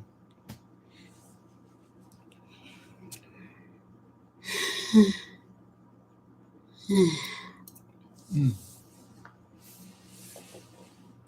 Mm.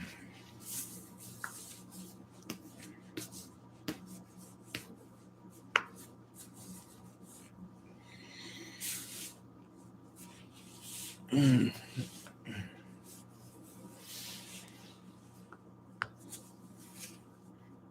I can't wait to power scale. I'm gonna start up a new channel, and it's gonna be called Power Scaling. Um, no, you know what? Power the power level cruncher. And we'll call ourselves PLC, like we're a law firm. And then we'll make these videos, be like, who would win, this person versus that person, and then we'll get some screenshots, play some scary music in the background. I don't think this person would be able to mount a successful victory based off of the evidence I see from exhibit A, B, C, D, E, F, G, H, I, J, K, L, M, N, O, P. So yeah, that'll be my next channel. I'll just make this new one where all we do is just sit there and crunch numbers. And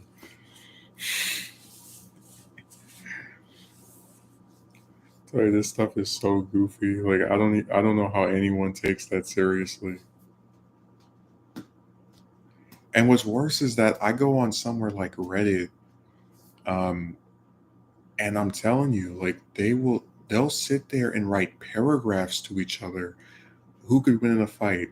This group versus this group, and then they'll be like, this person's technique only works on this. Like, and I'm always so irritated because when you look at a series where it's about overcoming weakness, right? And sometimes your opponent has an advantage on you, but if you try hard enough, if you think out of the box, you can overcome them.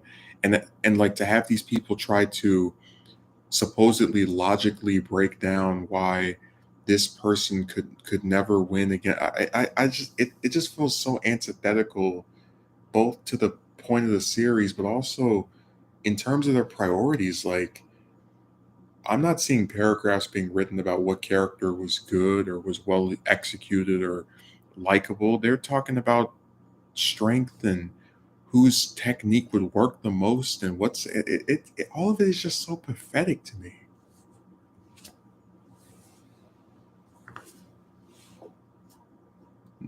But they do take it seriously. They write whole paragraphs detailing what they think would happen.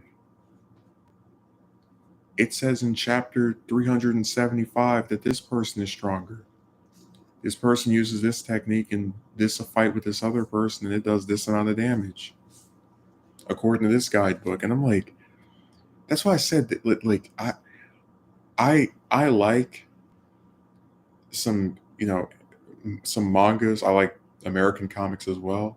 I don't like the aspects of the community because they get caught up on stuff I don't care about. Like you'll never see me sitting here. Do you think this character is as strong as this other one? I don't know. And I'm not about to try to figure it out with a stupid numbers game.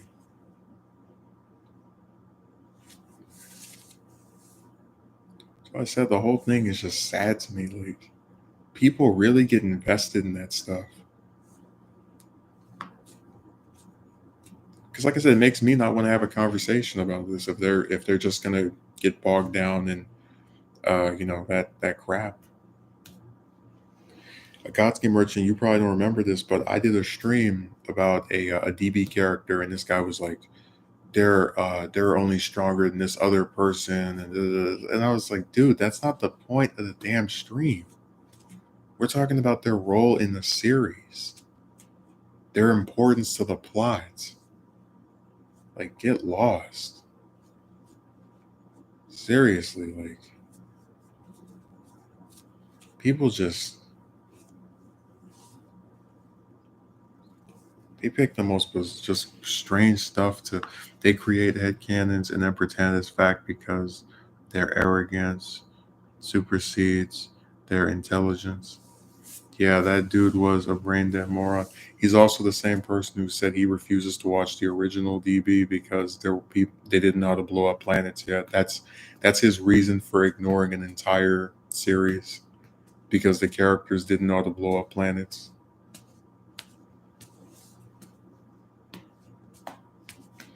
I swear you can't make this stuff up.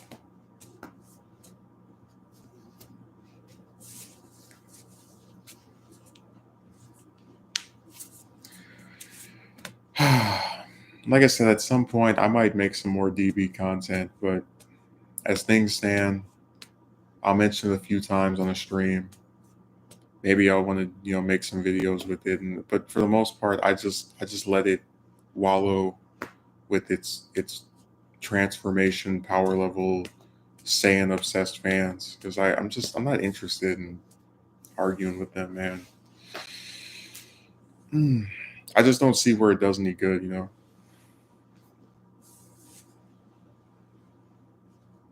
I was thinking the same thing. It has nothing to do with reality, just all theories with some facts. Well, like I said, when you have a series where characters are able to win because of circumstances or again, the writer wants them to win, so they come up with a way for them to be victorious. That's why I said it just seems so weird to me to like sit here and debate. I mean, they talk about this stuff like it's a like the football playoffs or so. It's so weird, but at least when people talk about that stuff, they're actually talking about real people who have been shown to repeatedly act a certain way during games. They're not. Talking about it's not. It's. I hate that. Basically, what I'm getting at is they try to apply a real life mechanic of basic pattern recognition skills and like using evidence to support a point of who could become victorious in a match and try to apply it to a story where a writer could easily say, "I like this character more than the other one, so they're going to beat the other one."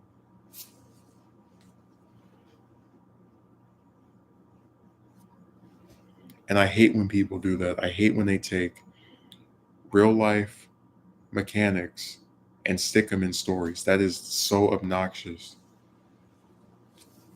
I think I'm playing one of the worst things you can do is try to take a fictional story and pretend that the realistic elements of reality can be indicative of what to expect from that story. I think at that point you're jumping the shark.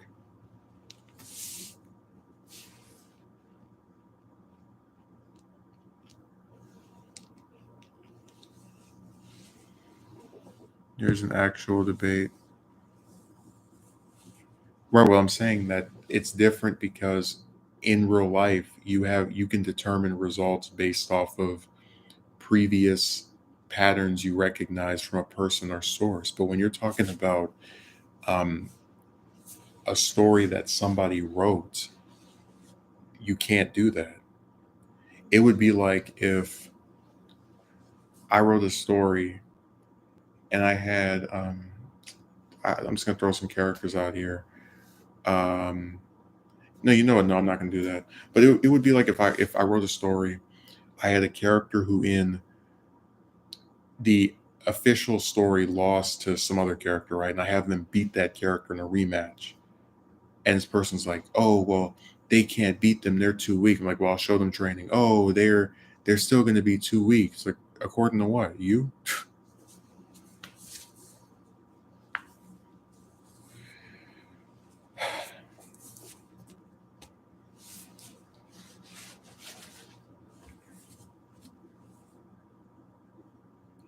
They love applying real world logic to fiction. It's very strange to me.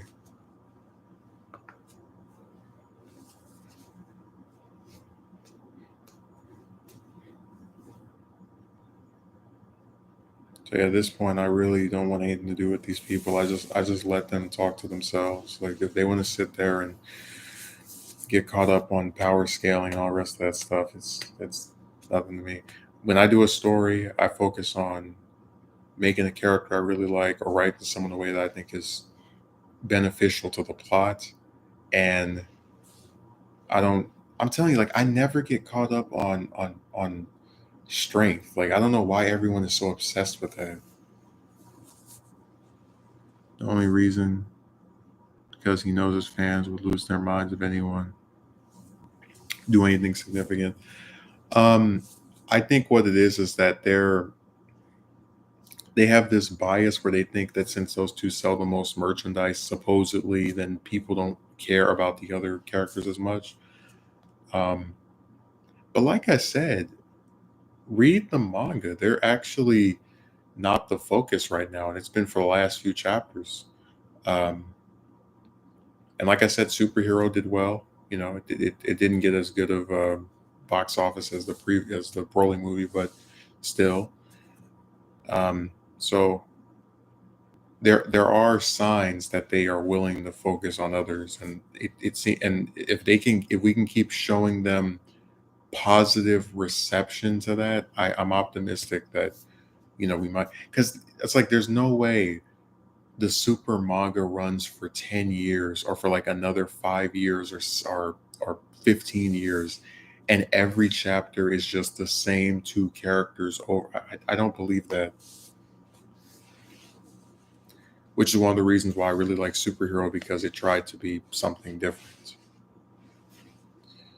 Anyways, I'm gonna get off of here because now I've been going for over 2 hours. I met my quota. I just wanted to get this out the way because I didn't know what the deal would be with these people and their, schedules and whatnot. But I'll be back next Saturday. Hopefully not from the car, but and if I do have to do it from the car, I definitely won't have to do it next Monday. So have a good rest of your morning and have a nice Monday as well.